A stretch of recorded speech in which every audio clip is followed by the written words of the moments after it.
Broadcasting from the business capital of the world, this is the Podcast Business News Network. Hi, welcome back, everybody. It's been said that everybody's got a story. We all have a story.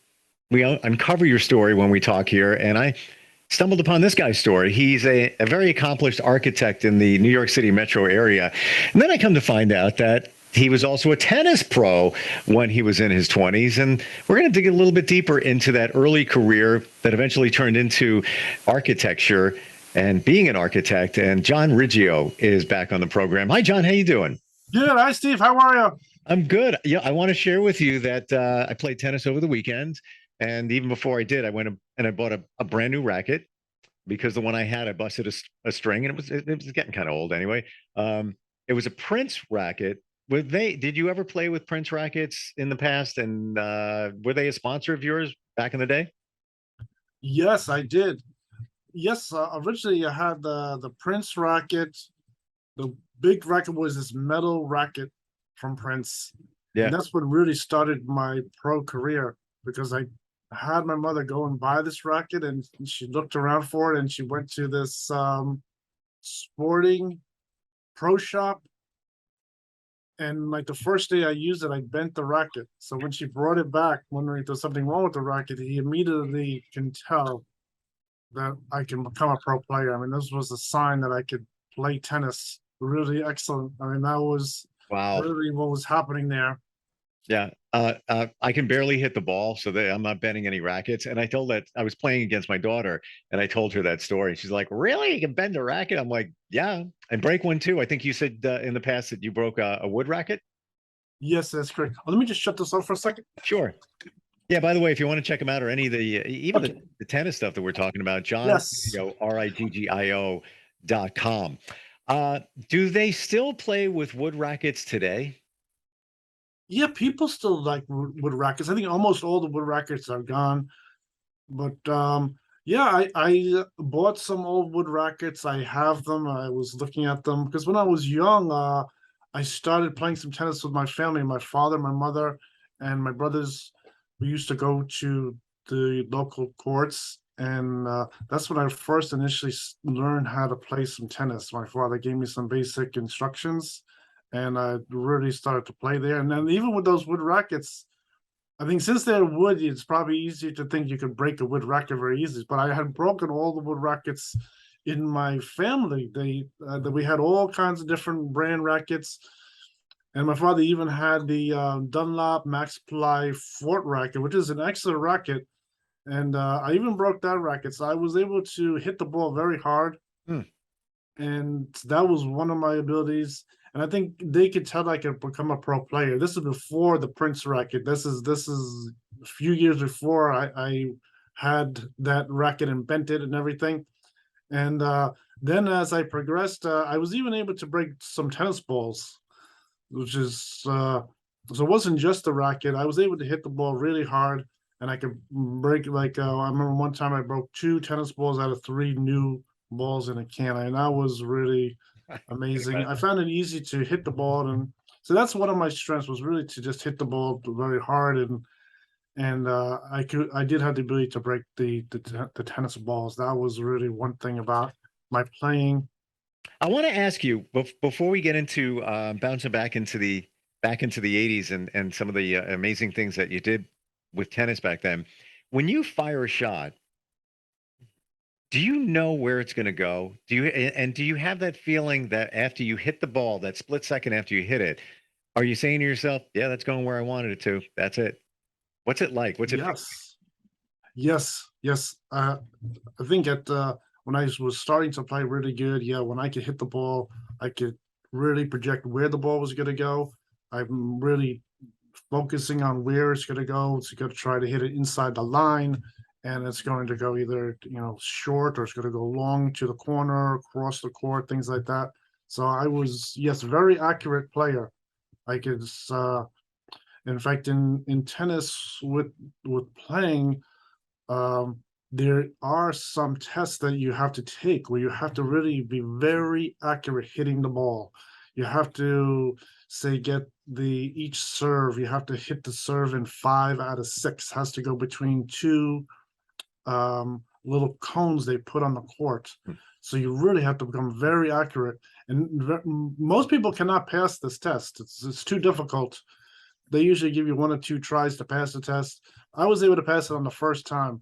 So my skills had grown where I can really hit the ball very accurately and fast. And I could really was able to go through all the different requirements of the test and pass that test the first time. That was another requirement that was necessary to move up in tennis, was to pass this test. Amazing. Yeah, as somebody who just occasionally plays tennis, I can't even imagine. I'm lucky if I get if I get it inbound. What is your favorite? What do you think is your strongest? Your forehand, your backhand? I think I started off, my forehand was really my strongest shot. I started off as a player that was playing like an 80s style with a high topspin. I think most people, when you're just starting to learn, you would hold the grip like continental style and you would hit just a straight ball. But as I progressed, I really went with the 80s style of hitting a topspin. And I would hit the ball, of course, hard, but with a topspin too. And that would keep it in the net, inside the court and over the net. And this is one of my abilities. Now, what happened with my playing ability is I started to work on each aspect of my game. First, it was the forehand was very impressive. I could hit the ball hard with the topspin. And then I had to work on my backhand. My backhand was very good. Starting off with just a one-handed backhand, I was able to really hit it cross court and very accurate and things like that. And that eventually developed into two-handed backhand to really move up to the top. I really had to use a two-handed backhand, and then I had other shots. The number one shot that really developed was my serve. The serve is very difficult to learn when you're starting off young. It's hard to learn the serve, and I Yep. really worked at it. And I started to work on the serve, and my serve became so amazing that it was really my number one shot. This was they can't believe it. This is one thing that really got the pros looking at me with this type of serve I had. And I had this very straight serve that was amazingly fast, and I could ace my opponent very easily. In fact, I was able to ace my opponent for the whole game. I could just hit straight serves. He wasn't able to. My opponent cannot even hit the ball back, Mm. and I could win the whole. Some games I won just by acing my opponent. I was really amazing. The ball was amazingly fast going down the court, and they really can't believe it. And that was really good. I even developed an excellent return of their serve too. This was another thing, and this became part of some of my style of playing. Was that when they served the ball to me, I hit the ball back to them so fast that I was then I was like serving the ball to them, and then it used to destroy their like concentration and their in their game. They used to get upset. Sometimes they would say remarks all of a sudden, that I'm ruining their game, that I was because because everyone wants to start off with a serve, they have an idea they're gonna hit the serve and then they're gonna follow up with a net shot or something like that. Then when they hit the ball back, it was completely over for them. They had to run all the way across the other side of the court and everything. It was unbelievable. So I developed each shot, improving it, and that was really to win more matches and play better and things like that. And that's so I think you had asked me before about my style of tennis playing. So my style of tennis playing was very similar to many of the players. They had pointed out, I think I was going through, they were pointing out that I was playing a little bit like Agassi, then I was playing like Lendl, then I was playing like uh some of the other players say like McEnroe, Becker. yes, maybe it was playing, yes, correct, or really like Bjorn Borg. I Mm. think a lot of people, I developed my two-handed backhand, they sort of saw me playing as Bjorn Borg also at that point. But I think overall I had my own style of playing, and I think a lot of it had to do with also taking control of the game is really what my style of playing. And not only my style of playing was then as I learned, I got to the point with getting some additional pointers with Tony Roach, really moving up my net play at that point, holding the rackets where I could really improve my net playing, and my net playing really went up even further. So the balls were not going through, and I could really hit a winning shot at the net. So that's another point that really propelled my game further up. And then with the serve, even though I had a very hard first serve, I added on a couple other serves, some easier serves to the opponents. I had some very nice slice and top spin serves. So I was You know able what? to. I want to ask you that. You just said topspin. Is there a name when you fire the ball over the net, it lands, but then it spins out of in a totally different direction? Like you think it's coming to you, it hits, and then it's out of the way, and then there's almost no way that you can hit it. Is there a name for that? Oh yeah, well, if it really goes in a different rate, that's really like they call it a trick shot, and that's really who you can always throw in a couple of trick shots when you're playing. Can you, And how do you do that though? Because I'll tell you this: when I was playing with my daughter the other day, she fired the ball to me, and it did that, and yes, and we both stopped, and we're like, this is like what just happened because it was inbound. There was no way I could hit it, return it because it hit and pew, it fired off. It spun off into the other direction. yes. A lot of times a slice serve is very much like that, where you're hitting the ball and it's gonna make a turn as soon as it hits the ground. It's gonna spin, and that's one advantage to try to give them a slice serve, so they really can't just hit it right back so easy. They really have to adjust their playing, and it gets them off balance. That's one thing with the slice type of serve, and it works pretty good. Uh, but I think with as far as my playing style, I think my playing style was unique. But I think if you looked at my style, people would see different aspects of my game. That they would see, like, I'm playing like different kinds of players that they were watching. All the other types of players, this, like I had named some of them, and but I did have overall my own playing, and I think the one thing that really developed was I was told to really try to develop my own kind of playing that has really like a strategy of playing.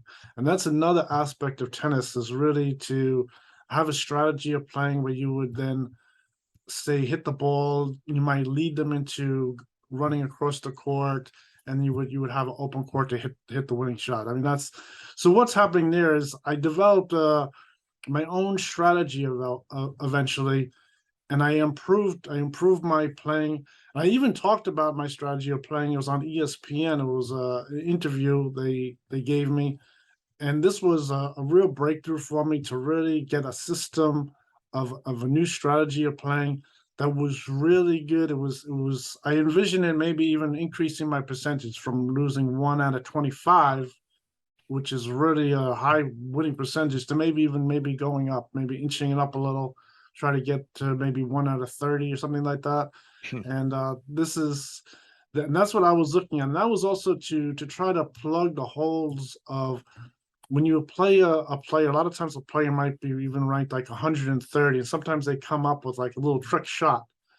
And this new strategy plugged the hole of someone trying to come up with a new trick shot against you to win an extra game against you, to win an extra match. And so this the new strategy that I developed really plugged a lot of those holes. So they couldn't really come and trick me and lose that one match. So that is really one thing that was happening, and it was very successful. I mean, I think it proved really good, and at one point I was able to win some key matches at that point, and that propelled me into getting some interviews about my strategy. And the reason why this happened, this was particularly at Sutton East. So at Sutton East, I had, like I said, Gloria Vanderbilt was there, but sitting right next to Gloria Vanderbilt, which I didn't say who it was Robert Kraft, who owns the New England Patriots. Hmm. So he had a lot of sport know-how, and he was there, and they were all really impressed at this new strategy and everything, and my ability to win even more matches, and and it was really good. This got rid of this problem of maybe like a player like 130 might give you an upset. That sort of plugged that whole little, and that worked really I good. want to take a quick break because we do have a question. And by the way, Yes. we're talking with architect John Riggio, who also back in the day had an accomplished tennis career. He was a tennis pro playing alongside or with some of the biggest names in tennis. We've got Kelsey checking in from Savannah, Georgia. She says, I can't believe that I stumbled upon your talk today. I'm trying to improve my game and struggle with my forehand. Do you have any tips to make it better? Yes, what you want to do is you want to keep your wrist stiff, you want to keep your elbow stiff, and you want to rotate your arm from your shoulder. And that's going to give you a consistent shot. And of course, you'd have to really come and learn how to do it, but then you want to hit the ball in front of your legs so you have it very easy to see the ball hit the racket, and then it's going to go right over the net. I'm trying to put all of that together. You Just want to do that in every shot, and that gets rid of the whole thing with getting too much tennis elbow. A lot of people start off and they have such tennis elbow. You see them always putting like this brace on their elbow, and they don't figure out why that's happening. It's because they really didn't keep their elbow stiff and their wrist stiff and rotate at their shoulder. That is the number one way to hit the ball. so when we say rotate at the shoulder, so now if you've got the racket in your hand and you're keeping your wrist and your elbow stiff, Yes, and so you're rotating with your shoulder. that's correct. Anything here, And then this way you just swing your arm. You don't muscle it. Everyone who's older, they already were exercising or weights. They try to push the ball, but you don't want to do it. You want to do it like when you're young, you want to swing your arm.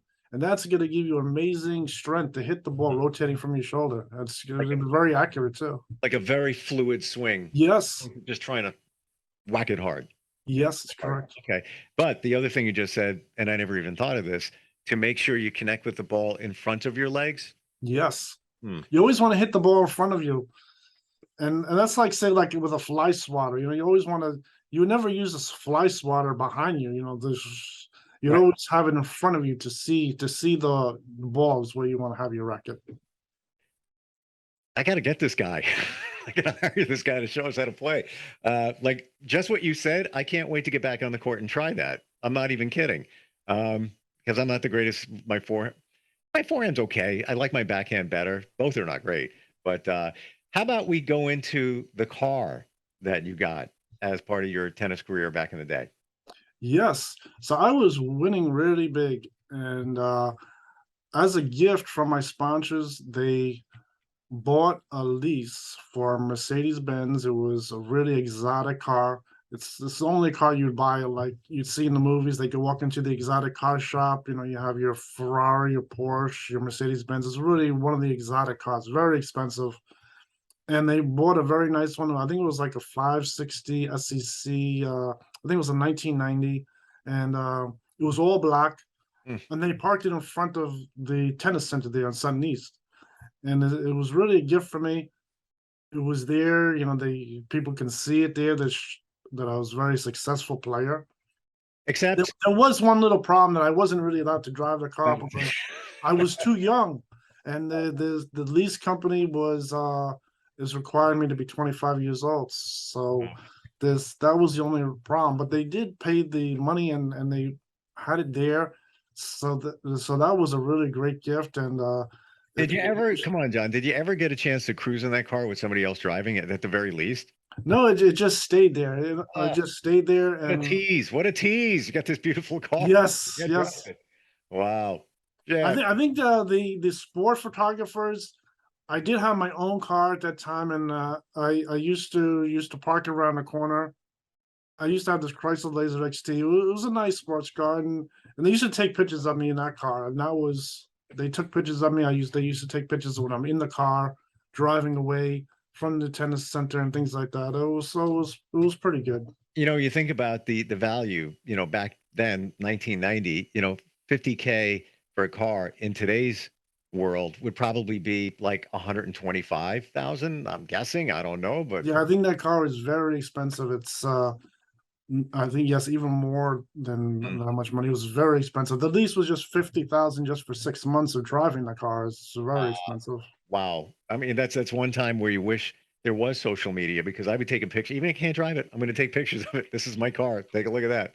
That's Yes. phenomenal. How Well, I long? think at that time also, so my playing was so great. It's like it won some of the reasons I did receive that because I won some big tournaments, and I think that year also was starting to add up. I won the most matches in the ATP, and I even have a league record for it. That is what my sponsors had told me. My league record was way over the previous person who had that same record. I think it was over by so many matches I couldn't believe. I'm not sure the exact number, but it was well over the previous player that had that. And I did receive an ATP award. They gave me the ATP award for the most wins that year. I think it is listed in Tennis Magazine someplace. I have to look for it. It's they did list it there, and so they did have it there, and they did list I think some other things in Tennis Magazine listed under John Vanderbilt at that point. So that's where the award has come under that name. So Wow. then also at the time when I was they were deciding on the name John Vanderbilt, I did want to add in one point was that my idea was to really use the name John East. But I think whoever was on the phone talking, we went with the name John Vanderbilt. That was the player name, and there was at that time I was talking about some billboards. One billboard was in France because at the time I won the Paris Burke, and they did have one billboard there. I think there were billboards in other parts of the world. I think one might have been in the Philippines. What were some of the names you went by? So we got John Vanderbilt, John Yes. or Johnny East. Wasn't there another name? Oh, I had a whole bunch of them. Hmm. I had my first official name was John Racket, and that name was really going to become a permanent name. I was going to use it like instead of my natural name John Riggio, I was just going to use Jack Racket as my name, mostly on the court and as like a celebrity, and that name was going to stay like that. And so I was using that originally. It was approved by the ATP. Then there was a problem, and the name I had to stop using it. What happened is I started some other names. I had the name. I think the most official name after that was seen on television was John Holton. Hmm. There was the name John Holton, and that was the next name. And then after that, the next name they started writing down was John Beast, really, because with the Prince Racket Company, they have this racket called the Beast. Oh, You okay. can still buy it. They still sell this racket called the Beast, Wow. and that's why. So when I was under the name with Prince, they started to say that I was the Beast. That's The I guy mean, who breaks the it's racket. sort of a controversial name because it's like a beast is like an animal, and they gotta come and they gotta play the beast. That's really Wow. what was happening. So they were coming and trying to beat the beast on the court, and it's really. But that name, in fact, is really copyrighted by Prince. So I really cannot use that name. I Hmm. think even at some point they were writing down some of my tennis wins under John Beast. It was really getting serious with this name John Beast. But Think about from the yes. psychological aspect of if somebody's going to play you, it's John Riggio is the beast. Yes. Like, can you imagine? I don't want to play that. Yeah. Why do they continually change names? Why do you have all different names? It just turned out that way that at some points I had to give them a name and they didn't want to use my natural name. So they had to give me another name. So then that's why at the tennis center, But why wouldn't you stick but with? in between those points, my natural name was very popular. And I think that was one interesting point. I think one interesting point was particularly I was talking to Clemson University. I was accepted into Clemson University to attend it just for tennis. I didn't have to go to class, and this was a big one. Unfortunately, this is another thing where I couldn't get down there. I couldn't get the help at home to really to go to Clemson. But Clemson University was saying that approve my name, John Riggio, as a tennis player. They liked the name. They said I don't need any tennis alias name. For some reason, they really like my name. So I think as far as that is concerned, they do like my name, and Sure. which was very interesting. Some things were happening with the name John Riggio. A lot of things were really good happening with just my name. Like when I went over in '87 to Court 33, I was able to obtain Court 33. I was able to do the whole thing with getting knighted and everything. They really liked my name. But then at certain points, I had to go and use a player name, and I think a lot of it had to do with really safety. That for some reason they didn't want me to use my natural name. There was some dangers involved using my natural name, Well, that sure. It's people the might same try to thing. follow me around or something That's like it. that. Yeah, you take a look at celebrities. They all change their names. The majority of them do. But I'm just curious why you had many different names. Why Yeah, they the name Jack Racket was really big with me. I think I started off with Jack Racket. I met some new friends with the name Jack Racket, and so I think there were some important names that don't want to name on this show, but I met some people who are on television. The name was really good. It put me with a good group of people. I still use the name Jack sometimes. I mean, the name when I use the name Jack instead of John on the Jack Racket. It was pretty good.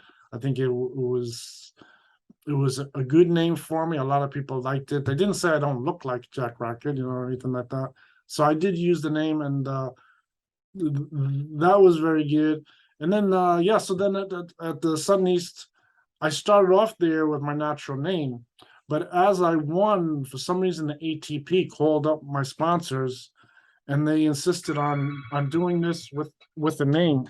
So then that's what happened. So that is yeah. uh how That's that great. happened with as far as my player names. And this, at this point, I think since I have different people supporting me that like my name, just John Riggio, I'm just gonna keep it the same.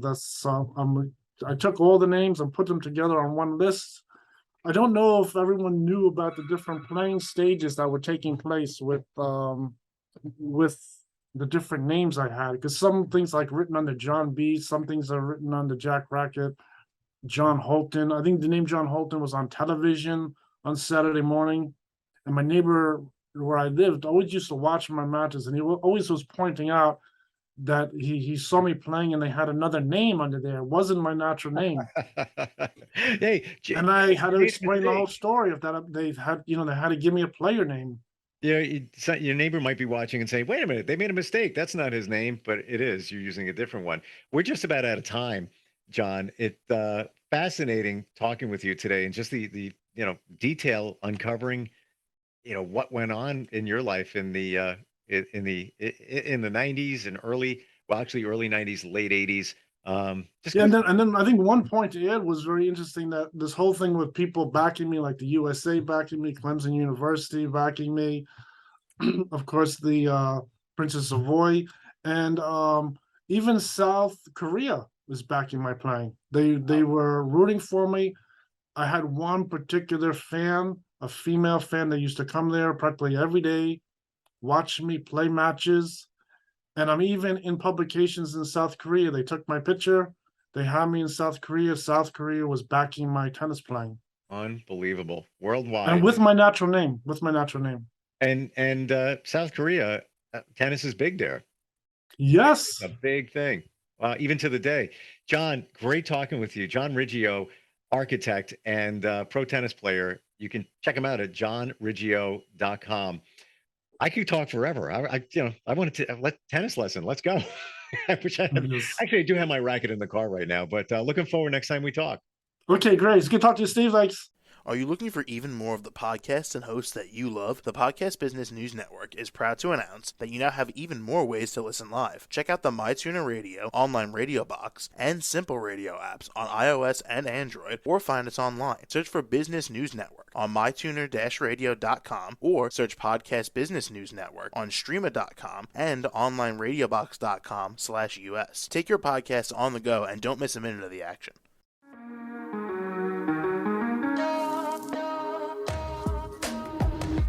Broadcasting from the business capital of the world, this is the Podcast Business News Network. For nearly 2,000 severely injured veterans, everyday life has become filled with barriers. Day-to-day simple tasks can become pretty daunting. I have to carry my chair up 2 flights of steps or have somebody do it for me. What scares me the most is just the falling. When I'm struggling with my house, I think, to have that one great barrier just knocked down, I mean, it's crucial. Home for Our Troops is a wonderful nonprofit that builds a Mortgage-free, fully adaptive, handicap-accessible house. And there's no catch. It'll be our very first home that we've ever owned. This is a game changer. This is where your life begins again. We need you to join us in completing this important mission. Please visit hfotusa.org and help build homes and rebuild lives. Because of you, everything's going to be okay.